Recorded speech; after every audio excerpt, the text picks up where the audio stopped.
وأحبابه ومن استنى بسنته واهتدى بهديه إلى يوم الدين. Dear brothers and sisters in Islam, in previous khutbah we mentioned about the place of morality and good conduct in our acts of worship. And we mentioned about the testimony of faith, La ilaha illallah Muhammadun Rasulullah, and also the prayer, and where is that morality and good conduct in our prayers. And today, inshallah, we will continue by His permission and His support, inshallah. Allah subhanahu wa ta'ala enjoined upon us zakah, and that is the prescribed charity that is to be given according to the conditions in our deen. So what is the purpose of it and how it relates to morality and good conduct? Dear brothers and sisters, look first at the name. Allah subhanahu wa ta'ala called it zakah.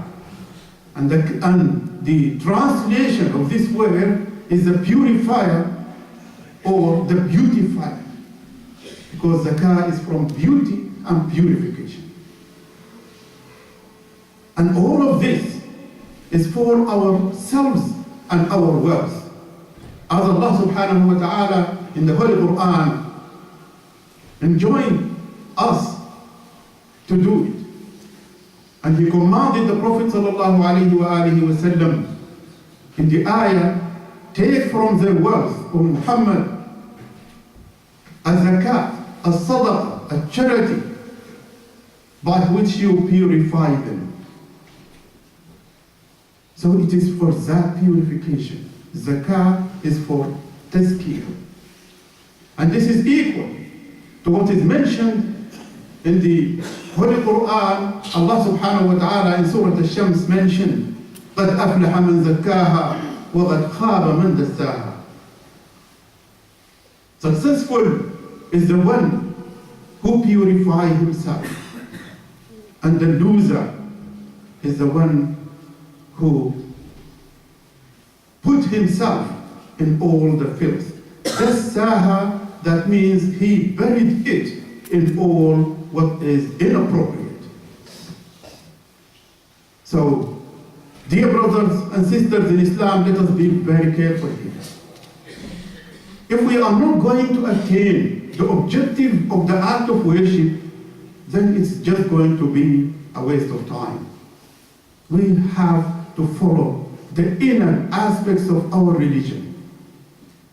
Nowadays, we are very good in keeping up the shapes and appearances of practices of faith. However, are they from the heart? And more important than that, are they upon the objectives and the way of the beloved sallallahu alayhi wa sallam? So, purification here is from the diseases of the soul. And the most dangerous one is the shuh that Allah subhanahu wa ta'ala described in the Holy Quran. And shuh means like miserliness, and to be mean and to be indifferent regarding all the Muslims around you as well as your neighbors and others. Don't be dead. Feel the need of the others. Don't just be selfish, saying myself, myself. That is not our deen. The Prophet ﷺ described the Ummah, and he said in the hadith, the likeness of the believers as a community all together is like a one living body. If one part of it is suffering from illness, then the entire body will be sharing in that sufferance with fever and lack of sleep. That is when we are together and when we feel of one another. And this is exactly one of the objectives that Allah subhanahu wa ta'ala sent this message for us. When Allah subhanahu wa ta'ala said, respond to Allah and His Messenger when He calls you to that which revitalizes you, gives you life. And life is not like this animal life, no. It is a life of faith, in fact. Also, brothers and sisters, Allah subhanahu wa ta'ala enjoined upon us as an ummah two other great acts of worship, fasting and hajj. Fasting and hajj are very similar in their course and in their objectives. They are for the same objectives, inshallah. As for the Sawm, Allah subhanahu wa ta'ala in the Holy Quran said, fasting is prescribed to you equally as it was before those who were before you. And that is only for you to attain the taqwa of Allah. لَعَلَّكُمْ تَتَّقُونَ. And the taqwa, in fact, is when we are alive, when we are aware of Allah subhanahu wa ta'ala. Wherever Allah subhanahu wa ta'ala expects you as a Muslim, as a believer, He should always find you there. And wherever He forbids you to be, then He should never find you there. This is the real practical meaning of it. And here, wherever Allah subhanahu wa ta'ala is expecting us to be kind, to be merciful, to be good to ourselves and others, we should always be there and not fail Allah subhanahu wa ta'ala. Moreover, for this fasting, the Prophet sallallahu alayhi wa alihi wa sallam in the hadith mentioned, fasting is a shield. So when it is the day of the fasting of one of you, let them not indulge in any shameful deeds and also acts that takes you out of morality and good conduct. And here rephrasing the hadith.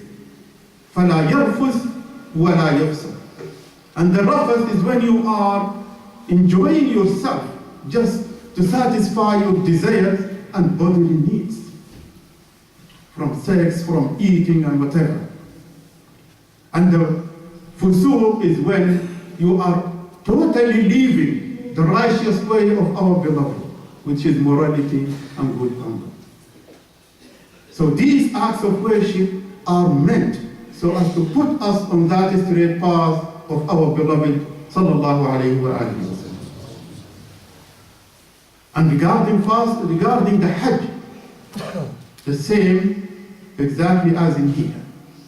Allah subhanahu wa ta'ala made this act of worship a fard for those who can afford. However, brothers and sisters, get to know, Hajj is the greatest test ever a believer is going to do so as to find out whether they have morality and good conduct or not.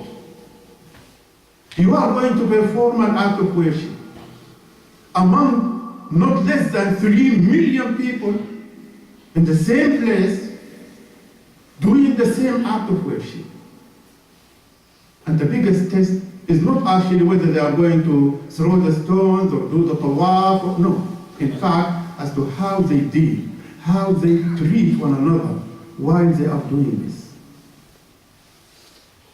Wallahi, don't waste your time, don't waste your money if you are not ready for this test. The first article of Hajj or Umrah is Ihram. And wallahi, that article is reduced for us as an ummah just in the clothes we put on, and that's it. We put the white clothes and we make the intention, and immediately we went and we are pushing everybody from our side.